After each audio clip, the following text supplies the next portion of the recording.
ஊடகங்களின் பார்வையில் இன்று வெளியாகிய நாளிதழ்களில் உள்ள முக்கிய செய்திகளின் கண்ணோட்டம்.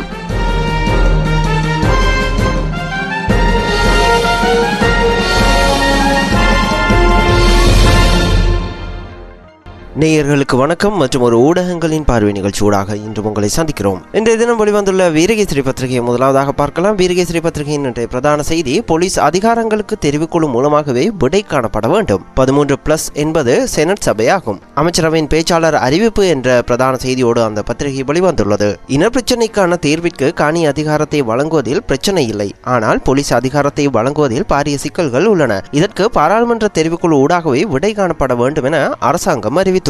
அரசியல் அமைப்பில் இடம்பெற்றுள்ள அனைத்தையும் நாட்டில் நடைமுறைப்படுத்தினால் புதிய பிரச்சனைகளே உருவாகும். எனவே ஐக்கிய தேசிய கட்சியும் தமிழ் தேசிய கூட்டமைப்பும் ஜேவிபியும் விரைவில் பாராளுமன்ற தெரிவுக்குழுவில் பங்கேற்க வேண்டும் என்றும் அரசாங்கம் அழைப்பு விடுத்துள்ளது. தகவல் திணைக்களத்தில் நடைபெற்ற அமைச்சரவை தீர்மானங்களை அறிவிக்கும் ஊடகவியலாளர் மாநாட்டில் அமைச்சரவையின் பேச்சாளரும் ஊடகத்துறை அமைச்சருமான கேலிய ரம்புக்கல்ல கருத்து தெரிவிக்கும் போதே மேற்கண்டவாறு கூறினார் என அந்த செய்தி நீண்டு செல்கிறது. 13வது திருத்தத்தை அமுல்படுத்தி தீர்வை காண்பதற்கான திராணிய அரசாங்கத்திடம் இல்லை. பாக்கு வெட்டிக்குள் அகப்பட்ட பாக்காக அரசு என்கிறது ஐக்கிய தேசிய கட்சி என்ற தலைப்பில் இன்னும் ஒரு செய்தி வெளிவந்துள்ளது. 13வது திருத்தத்தை அமுல்படுத்தி தீர்வை காண்பதற்கான திராணி அரசாங்கத்திடம் இல்லை. 13+ என்று கூறி சர்வதேசத்தை ஏமாற்றிக் கொண்டிருக்கும் அரசாங்கம் இன்று பாக்கு வெட்டிக்குள் அகப்பட்ட பாக்கினை போன்று மாட்டிக்கொண்டுள்ளது என்று ஐக்கிய தேசிய கட்சி கருத்து தெரிவித்துள்ளது. 13வது திருத்தத்தை அமுல்படுத்தினால் கூட ஐக்கிய மக்கள் சுதந்திர முன்னணி அரசாங்கம் பிளவுபட்டுவிடும். பாராளுமன்ற தெரிவுக்குழுவில் தமிழ் தேசிய கூட்டமைப்பு இணைந்து கொண்டால் அதில் நாமும் இணைவது குறித்து பரிசீலிப்போம் என்றும் அந்த கட்சி சுட்டிக்காட்டியுள்ளது.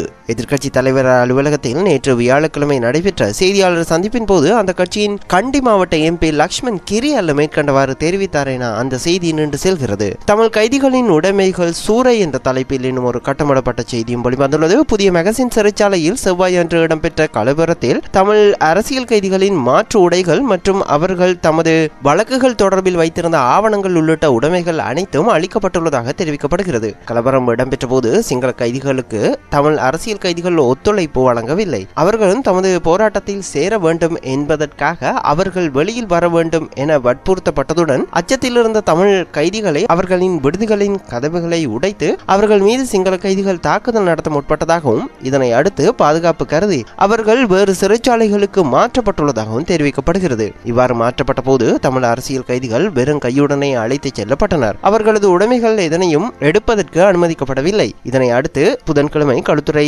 சிறைச்சாலைக்கு அழைத்து செல்லப்பட்ட தமிழ் அரசியல் கைதிகளின் சார்பில் 5 பேர் அடங்கிய குழு ஒன்று கைதிகளின் உடைமைகளை பார்வையிட்டு அவற்றை எடுத்து வருவதற்காக சிறை அதிகாரிகளினால் மெகசின் சிறைச்சாலைக்கு அழைத்து செல்லப்பட்டனர். எனினும் அங்கு தமிழ் அரசியல் கைதிகள் இருந்த விடுதிகள் சேதமாக்கப்பட்டு அவர்களது உடைமைகள் சூறையாடப்பட்டுள்ளதுடன் இதனையும் எடுக்கக்கூடியதாக இருக்கவில்லை என்று தெரிவிக்கப்படுவதாக அந்த செய்தி நீண்டு செல்கிறது. இதனை தவிர நல்லிணக்க ஆணைக்குழுவின் அறிக்கையை மனித உரிமை பேரவையில் சமர்ப்பிக்க போவது இல்லை. அமைச்சர் பீரிஸ் திட்டவட்டம் பரிந்துரைகள் செயற்படுத்தப்படும் என்கிறார் என்ற தலைப்பில் இன்னும் ஒரு செய்தி வெளிவந்துள்ளது. கற்றறிந்த பாடங்களும் நல்லிணக்கமும் தொடர்பான ஆணைக்குழுவின் அறிக்கையை ஐக்கிய நாடுகள் சபையின் மனித உரிமை பேரவைக்கு இலங்கை அரசாங்கம் சமர்ப்பிக்காது. அது உள்நாட்டு கட்டமைப்புக்கு ஏற்ப முன்னெடுக்கப்படும் வேலை திட்டமாகும். இதனை மனித உரிமை பேரவைக்கு அனுப்ப வேண்டிய அவசியம் இல்லை என்றும் வெளிவிவகார அமைச்சர் ஜிஎல் பீரிஸ் தெரிவித்தார். கற்றறிந்த பாடங்களும் நல்லிணக்கமும் தொடர்பான ஆணைக்குழுவின் அறிக்கையின் பரிந்துரைகளை நடைமுறைப்படுத்துவது தொடர்பான செயற்திட்டம் ஒன்றை தயாரிக்கும் பணியில் அரசாங்கம் தற்போது ஈடுபட்டுள்ளதாகவும் வெளிவிவகார அமைச்சர் ஜிஎல் பீரிஸ் தெரிவித்ததாக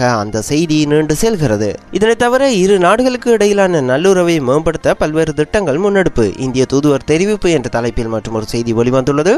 இந்தியாவிற்கும் இலங்கைக்கும் இடையிலான நெருங்கிய சகோதரத்துவ உறவின் முன்னேற்றம் இவ்வாண்டிலும் தொடரும். இரு தரப்பாலும் உயர்மட்ட விஜயங்கள் பல இடம்பெற்றன. அதனை தொடர்வதற்கும் மென்மேலும் வலுப்படுத்துவதற்கும் பல்வேறு வேலை திட்டங்கள் முன்னெடுக்கப்பட்டு வருவதாக இலங்கைக்கான இந்திய தூதுவர் தெரிவித்தார். இலங்கையின் தெற்கில் நிர்மாணிக்கப்படும் ரயில் பாதை நிர்மாண பணிகள் இவ்வாண்டு ஏப்ரல் மாதத்திலும் வடக்கில் நிர்மாணிக்கப்படும் ரயில் பாதை 2013ஆம் ஆண்டும் பூர்த்தி செய்யப்படும் எனவும் அவர் கூறினார். இந்தியாவின் 63வது சுதந்திர தினத்தை முன்னிட்டு கொழும்பில் உள்ள இந்திய இல்லத்தில் நேற்று விசேட வைபவம் ஒன்று நடைபெற்றது. இந்த வைபவத்தில் கலந்து கொண்ட போதே அவர் இதனை தெரிவித்ததாக அந்த செய்தி நீண்டு செல்கிறது.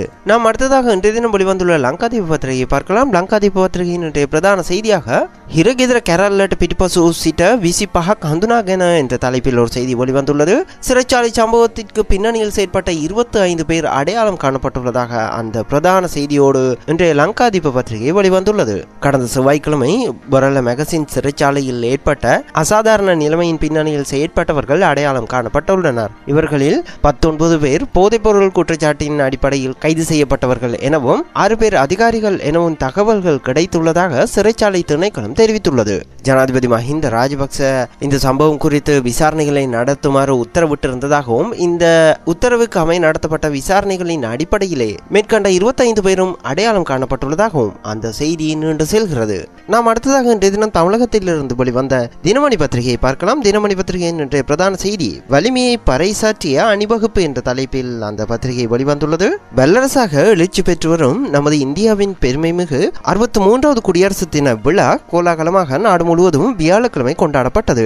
சத்தீஸ்கர், ஒரிசா உள்ளிட்ட மாநிலங்களிலும் வடகிழக்கு மாநிலங்களிலும் ஜம்மு காஷ்மீரிலும் குடியரசு தினத்தை புறக்கணிக்கும்படி தேசவிரோத சக்திகள் விடுத்த வேண்டுகோளுக்கு யாரும் செவிசாய்க்கவில்லை. மொத்தத்தில் வன்முறைக்கு இடமின்றி அமைதியாக கொண்டாடப்பட்டது. தலைநகர் தில்லியில் பலத்த பாதுகாப்புக்கு இடையே நடைபெற்ற இந்த கொண்டாட்டத்தை ராஜபாட்டையில் அணிவகுப்பு சென்ற 8 கிலோமீட்டர் தொலைவிற்கும் சாலையின் இருபுறத்திலும் கடும் குளிரும் பனியும் பொருட்படுத்தாது ஆயிரக்கணக்கான பொதுமக்களும் முக்கிய பிரமுகர்களும் திரண்டு இருந்து ரசித்தனர். மாணவர்களின் நடன நிகழ்ச்சிகளும் இடம்பெற்றன. சுமார் 90 நிமிடம் இந்த அணிவகுப்பு நடந்தது. இந்த ஆண்டின் குடியரசு தின விழாவில் சிறப்பு விருந்தினராக தாய்லாந்து பிரதமர் கௌரவிக்கப்பட்டார். நமது இராணுவ பலத்தை இராணுவ அணிவகுப்பு பறைசாற்றியது. நமது பாரம்பரிய கலாச்சார செழுமை பல்வேறு துறைகளிலும் எட்டியுள்ள முன்னேற்றத்தையும் அணிவகுப்பு எடுத்துக்காட்டி அனைவரையும் அசர வைத்தது. தில்லி இராணுவ கமாண்டிங் அதிகாரி லெப்டினன்ட் ஜெனரல் வி.கே. பிள்ளை தலைமையில் முப்படைகளும் காவல்துறையினரும் இராணுவ பேண்ட் வாத்திய குழுக்களின் இசைக்கேற்ப மிடுக்காக அணிவகுத்து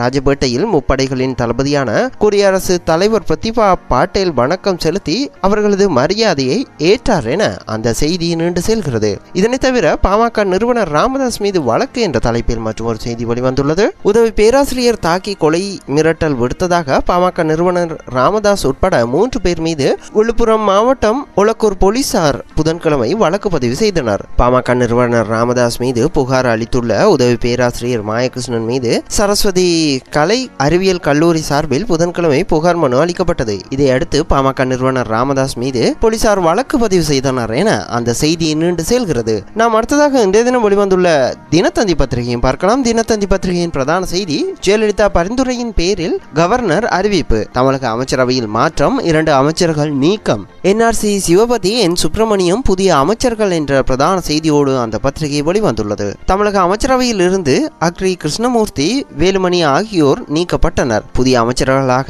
என்.ஆர். சிவபதி, முக்கூர் என் சுப்பிரமணியம் ஆகியோர் நியமிக்கப்பட்டுள்ளனர். முதலமைச்சர் ஜெயலலிதா பரிந்துரையின் பெயரில் கவர்னர் ரோசையா இதற்கான அறிவிப்பை வெளியிட்டார் என அந்த செய்தி நீண்டு செல்கிறது. அந்த செய்தியோடு இன்றைய ஊடகங்களின் பார்வை நிகழ்ச்சி நிறைவுக்கு வருகிறது. மீண்டும் இதே நிகழ்ச்சியில் நாளை உங்களை சந்திக்கும் வரை உங்களிடமிருந்து விடைபெறும் நான் B.A.K. வணக்கம் நேயர்களே.